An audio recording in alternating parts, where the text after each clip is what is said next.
เรือบัฟฟาโลให้เห็นอยู่นี่ใช่ว่านั่นเป็นที่โอ้หูก็หน่อยตัวนะพ่อโอ้ข้วยเผือกข้วยเผือก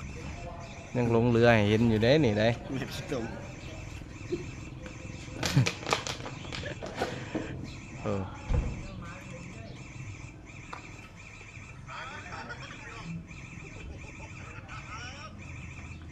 ข้วยเผือกข้วยเผือกเพราะว่าในปัจจุบันนี่ก็เกือบสิบอยากมีแล้วได้เนาะทุกคนเนาะโอ้แต่ว่าคันบ่อยู่เขตนอกอลีนี่บ่เห็นได้ข้วยนี่ได้ข้วยบ่ได้เฮ็ดหน้ามันตุ้ยติคู่มือนี่เพิ่นว่าหมูเฮ็ดหน้ามากินข้าวที่จริงแล้วก็ข้วยและเฮ็ดหน้าเนาะสมัยตะกี้เพิ่นเอาเกวียนแก่ข้วยนี่เฮ็ดหน้างัวนี่ลากแก่เกวียน